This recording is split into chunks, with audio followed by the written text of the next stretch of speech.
Hey, you're listening to Morgan Vale. This is part 2 on Virginia Giuffre, as well as on Maxwell and Jeffrey Epstein. Today we're going to cover part 2 of Nobody's Girl by Virginia Giuffre, which I know I said I was going to do last week, but I did have some dental emergencies and ended up having to go down to Mexico. If you are interested in travel at all, I have a travel vlog completely unrelated to this on a different YouTube channel called Laser Travels, and my recent trip to Mexico is in there as well. You're listening to Morgan Vale. This is part 2 on Virginia Giuffre. We left off on when she first met Ghislaine Maxwell, but just to touch up on that, Virginia Giuffre's first encounter with Jeffrey Epstein and Ghislaine Maxwell was in the year 2000 when she was just shy of 17 years old. She was only 16 years old when she first was brought to Jeffrey Epstein's mansion in Florida. And she tragically passed this year in April 25th, 2025, at the age of 41. I'll be going over Virginia Giuffre's first encounter with Jeffrey Epstein and Ghislaine Maxwell, how they groomed her, and all the locations they operated out of. And there will be a part 3 to this video out tomorrow. So Virginia was first introduced to Ghislaine Maxwell at the Mar-A-Lago where she was working when she was only 16 years old, just shy of turning 17 that summer in 2000. So Virginia was thrilled when her new acquaintance, Ghislaine Maxwell, who she was introduced to that day as a spa locker room attendant at the Mar-a-Lago. When she was working, Ghislaine Maxwell came into her job and offered her the opportunity to become a massage therapist for a very wealthy, very important man who had a lot of connections. Ghislaine said he was very good at making money. Virginia was reading this anatomy book at the time because she was finally in a situation where she wasn't being trafficked by somebody. She had some opportunity to make money. She was working in a very luxurious place around very wealthy people, which really got her thinking about how much she missed learning and what she wanted to do with her future. And she did tell Ghislaine, but I don't have any massage experience. I'm not qualified. And Ghislaine kind of brushed it off and said, oh, we'll teach you. It's just to see if you're a good fit. That was the vibe that Ghislaine Maxwell gave off. And so, of course, Virginia was thrilled, so thrilled that during her first break she got at the Mar-a-Lago, she ran to the tennis courts of the Mar-a-Lago where her father, Sky, was working as a maintenance worker. And Virginia told him about the new job prospect of a lifetime. And of course, Sky was excited because he's just excited when it comes to making money. It seems like he's a terrible piece of POS dad. If you listen to part 1, you'll know what I'm talking about. He completely essayed his own daughter and trafficked her to Forrest, his friend, when she was growing up. So he was excited for her, but probably because it was an opportunity for him to have connections to the wealthy as well. So as soon as work was over, the two of them were jetting off in Sky's truck and headed to the job interview to the address that Ghislaine Maxwell had provided young Virginia Giuffre. They pulled up to the security gate in a wealthy Palm Beach, Florida neighborhood to their destination of 358 El Brio Way. And just keep track of this address because it's a very notorious address. 358 El Brio Way in Palm Beach. This is Jeffrey Epstein's mansion. They were let in through the open security gate, and it was clear that whoever lived in this mansion was wealthy. First of all, it was a 6-bedroom, 2-story mansion lined with palm trees at the entrance. And at the time, despite how it looks in photos now, where it's white and pristine, at the time, in the year 2000, it was colored a very garish pink, as Virginia Giuffre described it, a Pepto-Bismol pink. And later, Jeffrey would say, oh, I like pink, because pink is for pussy. So it just goes to show you what kind of man he is. And Virginia's dad was apparently pretty excited to be dropping his daughter off at Ghislaine Maxwell's at the time. He seemed to be trying to look inside the house, and Ghislaine was eager to shoo him off. So she closed the door behind her, came out, and shooed Sky Roberts away. he left like the loser he is. And I normally wouldn't be saying that about a father who is proud of his daughter getting a job. But again, he was essaying Virginia from a very young age and letting his friend Forrest essay her. So he really sucks. And there's a theory among netizens that her dad was aware of her being trafficked by Epstein later on and that he was somehow profiting from it. Just to put that out there, it's only speculation. Nothing I'm saying is me concretely telling you it's true. These are all what netizens are saying and different theories online. So that's disturbing if that's true. And just a side note to go off of how avoidant her mother was, it wasn't her husband RAPing his daughter or even pretty much trafficking Virginia to that monster friend of his that made Virginia's mom finally divorce him later on. It was years down the road later on that when Virginia had already gotten married and moved to Australia, that Virginia's mom would divorce her dad Sky because she caught him cross-dressing, which I have no issues with anyone wearing whatever they want, do you all day. I have friends that like to wear women's clothes who are masculine, but if you're gonna turn a blind eye to your daughter being essayed by your own spouse, that's embarrassing for you. That's the only reason she divorced him years down the line, that it was for something completely unrelated, such as cross-dressing.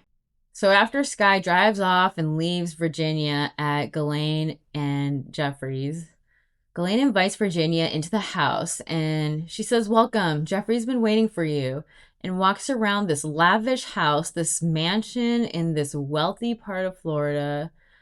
But things are off, and Virginia notices right away. First of all, there's several pictures and paintings of nude girls decorating the walls and interior of this house. And I say girls because they are very young and they're in vulnerable positions. And when Ghislaine leads Virginia up the stairs to an adjoining room to the master bedroom, there's a man lying there on the massage table. He's stark naked. And this is already shocking to a 16-year-old girl, even if she has a history of essay, because she's never given a massage before. And isn't this supposed to be a job interview? But she looks to the only woman in the room who she sees as a role model, Ghislaine, and Ghislaine doesn't even bat an eye.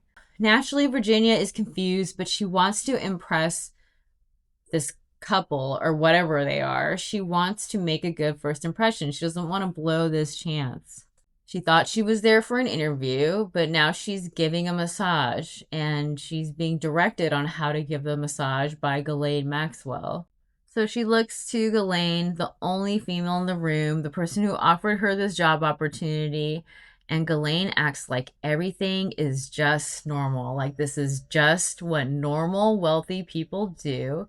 She goes on to show Virginia how to give a massage. She puts her hand on top of Virginia's hand to guide her, shows her how to use the oil to massage Jeffrey. And even when it comes down to massaging Jeffrey's buttocks, Virginia is kind of skittish. Obviously, she's a kid and she avoids the area. And Ghislaine instantly says, "No, you massage every part of the body." So Virginia follows her. And all the while, Jeffrey's asking her inappropriate questions, such as when she lost her virginity. Maxwell even ordered her to take off her clothes. They see that she's wearing these dotted panties. They proceed to make fun of her, saying, "Oh my gosh, you're wearing children's underwear. Isn't that funny?" Which is so infuriating because she is a child. She's 16 years old. What do you expect her to wear? And this is a job interview, not some kind of fashion runway for lingerie. It's just crazy how they normalize this behavior. And it's a way that they use to manipulate all the victims that come before and after Virginia. And this also gives you the rundown of how Ghislaine would recruit these young girls, because many of these girls were in a very desperate situation. Some of these girls, their own parents were abusing them, essaying them, such as Virginia's was. Some of these victims had parents who were aware exactly of what was happening in the house on El Brio Way in Epstein's Palm Beach mansion. And they were even profiting off of it. Ghislaine and Epstein would normalize this very sick world to the young girls they came across, distorting their reality to live out this sick fantasy that brought gratification to them. That Epstein liked to act like he was some sort of mentor to these young girls, like he was doing these girls a favor because they were from a lower class or because their parents didn't care about them. It was a vastly different world where he was from compared to theirs, and he would use his wealth and power to his advantage. He preyed upon these girls exactly for their disadvantaged situation. They wanted to break free from these cycles, and he would coerce them with promises of opportunities such as connections to the wealthy, opportunities to expand their dream careers because they had nowhere else to go and no one who could sponsor their career aspirations. And he would pay these young girls $200, $300 with each visit. And that night, he did the exact same thing with Virginia, who that very same night was assaulted by Giuffre. Because after they did the massage, Ghislaine ordered Virginia to straddle Epstein, have sexual intercourse with them. So very early on, she's already getting groomed and essayed. How could she have known that she was walking into another situation just like this? Just like another situation she found herself in with Ron Eppinger, or with her own father who sold her out to his friend. Which is why the theory on the internet that her dad was in on the trafficking, whether it's true or not, it makes sense that people would believe it and also bring it up online. Because her dad already has a very bad track record. Jeffrey Epstein, after their first encounter, and his first of what would be many instances of crossing boundaries and dehumanizing Virginia, slid her $200 and said, jokingly, "This is probably more than what you earn in a week." And he shared this arrogant smile and interaction with Ghislaine that Virginia remembered. She wrote about it in her book. It just made my eyes twitch reading that part. After this moment, a disappointed Virginia succumbed. She was disappointed by the unexpected turn of events and being assaulted by Epstein. She still saw this arrangement better than what she had going on at home and at Growing Together, the foster care treatment center that she had been forced to go to by her own mother.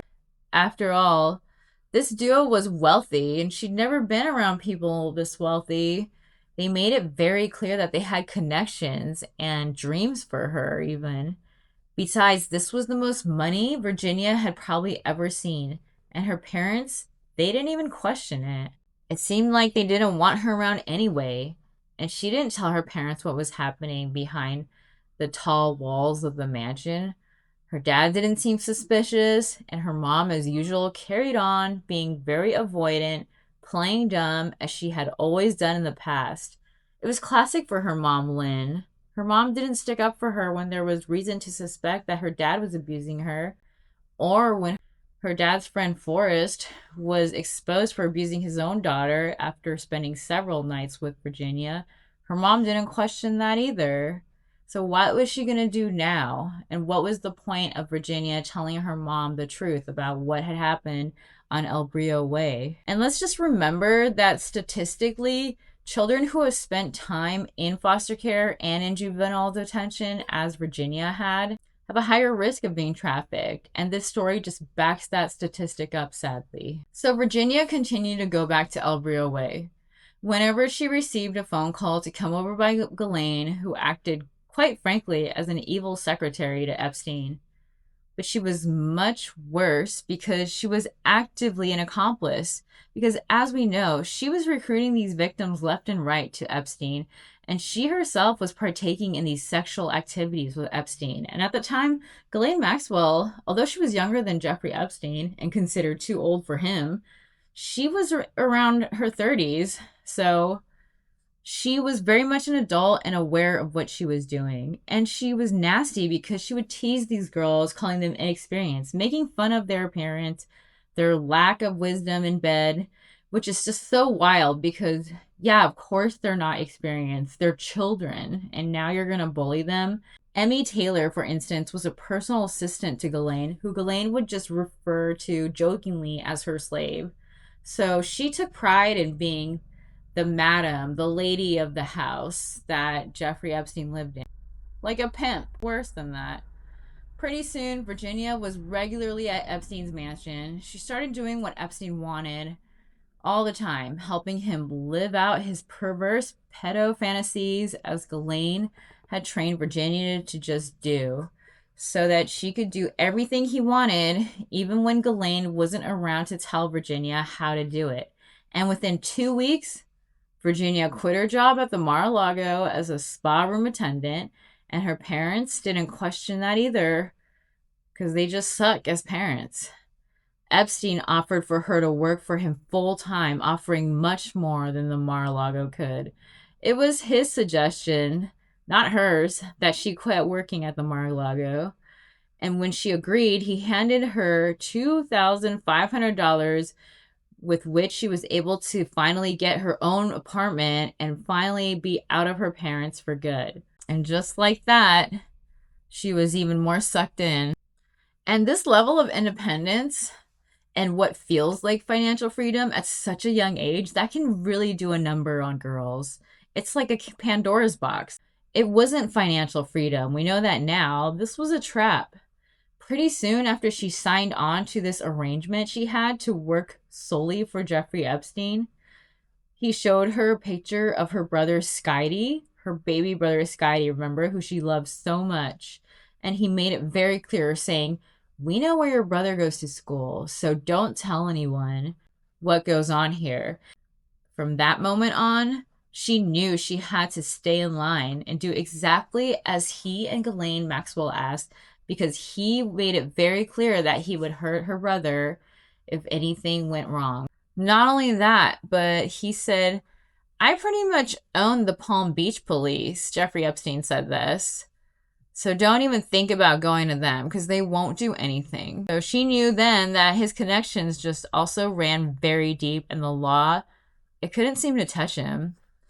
Virginia knew that they would harm her brother if she were to share what was going on to the police, who wouldn't do anything anyway. So she took the money that Epstein gave her and got her an apartment at the Royal Palm Beach, Florida, a place that was on the third story of an apartment complex located 3 miles from her family's house in Loxahatchee, Florida in West Palm. And remember that guy she was staying with kind of out of convenience in part one, Michael?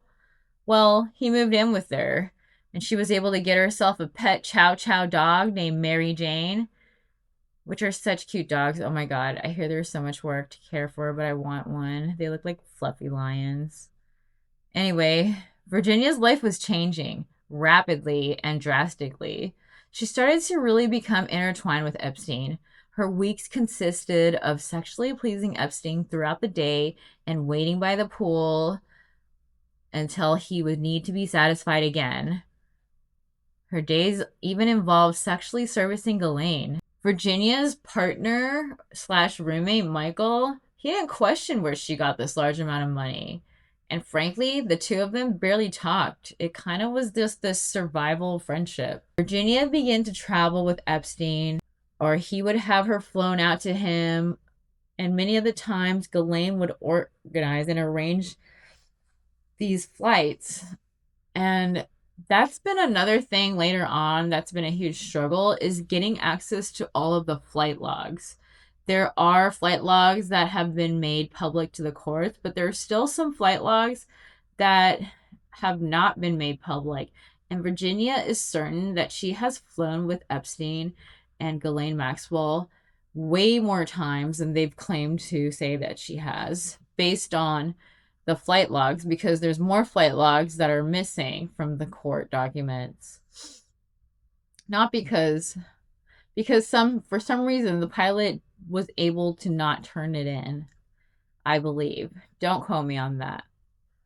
And let me just go over how much property and how many places Jeffrey Epstein had where he could exploit not only Virginia, but these young girls. And she flew to all these places with him or to meet him there. So he had a ranch in New Mexico called Zorro Ranch, but this place was more like its own state.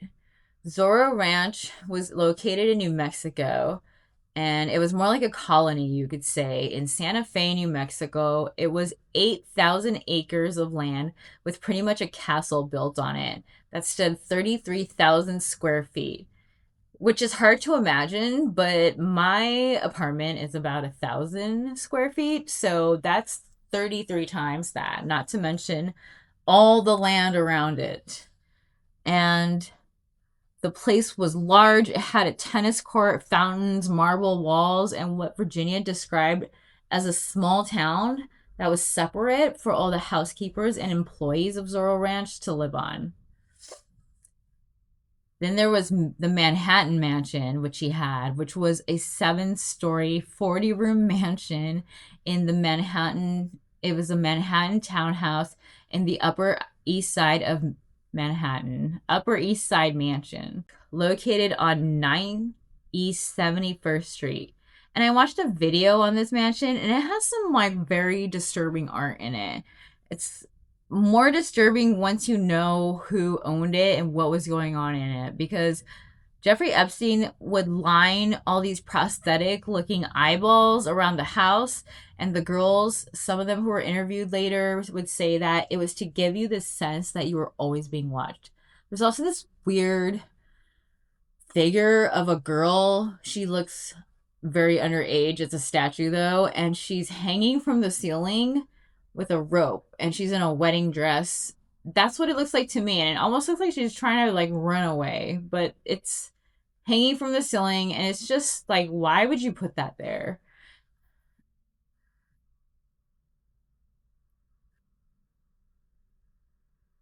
And she's hanging from this rope that kind of reminds me of the rope that gymnasts and firefighters climb.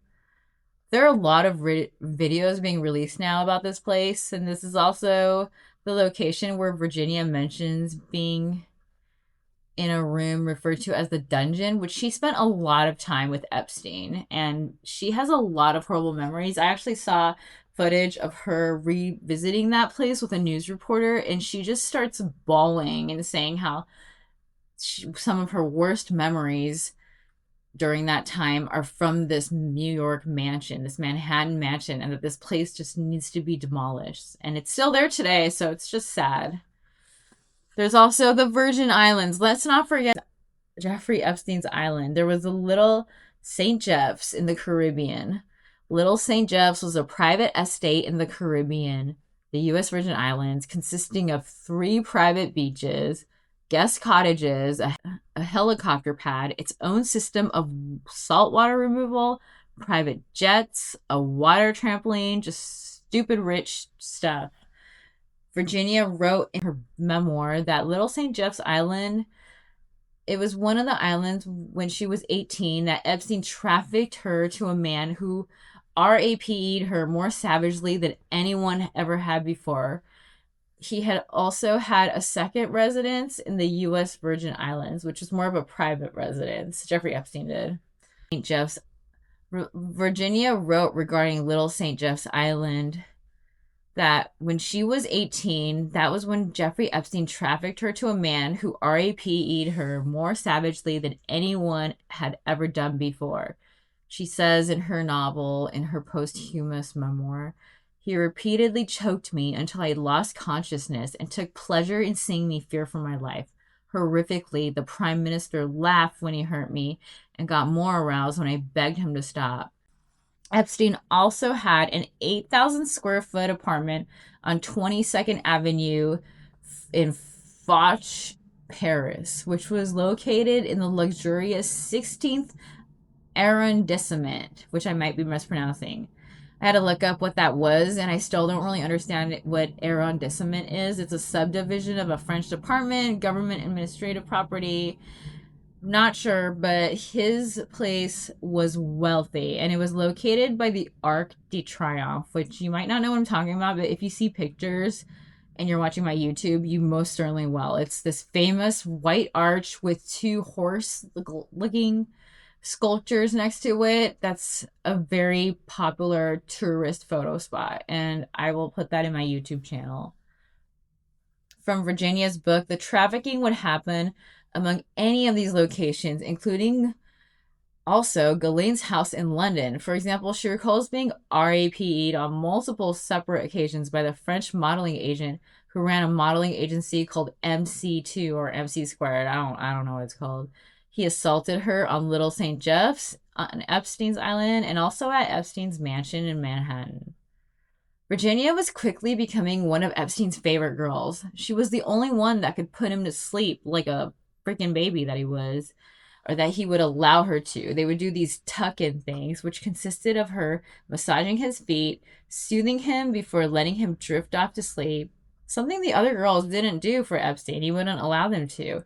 And there was this rivalry among the other girls, which was kind of encouraged. Like Ghislaine Maxwell and Jeffrey Epstein, they didn't want the other girls to befriend each other, because what if they befriend each other and next thing you know, they're trying to overthrow, whistleblow everything together, is my guess. As Epstein and Ghislaine began to trust Virginia more, Epstein revealed a secret doorway that opened to reveal hundreds, if not thousands, of pictures of nude underage girls in very provocative positions and poses. These were his victims, his trophies. And Ghislaine began encouraging Virginia to recruit more victims for Epstein, who never seemed to be able to get satisfied. He always wanted more. More young girls. The more innocent, the better. With traumatic past lives that they were running from, with no one to question them if they would go to authorities. Girls between the ages of 12 to 17. This is what Jeffrey Epstein wanted. No tattoos, innocent, and very emotionally damaged. These girls would be desperate and take interest quickly when hearing about a wealthy man who could afford to help them with opportunities in their careers, their aspirations. And Virginia looked to Ghislaine and the other recruiter girls for inspirations on how they were doing this. Virginia was starting to naively view Ghislaine and Epstein as her effed up family, and she did want to impress them so badly. It's heartbreaking, but it only makes sense if you remember the troubling past of abuse she came from. It wasn't much better. Soon, Ghislaine and Epstein started having Virginia perform sexual acts with many of their colleagues, and none of these men wore condoms. Epstein didn't wear a condom, and he didn't require it of his colleagues. They had her get a passport. Ghislaine told her she had to get a passport, and before Virginia knew it, she began traveling internationally. Not only was she going to Epstein's private homes and islands now, she was traveling with them or meeting up with them. And if she wasn't already aware, she was becoming a first-hand witness to all the connections they had among the rich, the famous, and the wealthy. And I mean all of the above. Virginia would go on to be trafficked to the world's most renowned politicians, celebrities, academics, and scientists, which I will be covering more about in depth in the next episode. So just to wrap up this episode, we went over the grooming of young Virginia Giuffre, the development of her relationship with Epstein and Ghislaine Maxwell, and we covered the different locations that her and other girls were trafficked to. And I apologize again because I thought that I'd be able to summarize Nobody's Girl in 2 episodes, but I will have so much more for you by Monday because there's just so much more to this story. So thank you for staying tuned, and you're listening to ShadeCore with Morgan Vale. Thanks for listening and stay safe.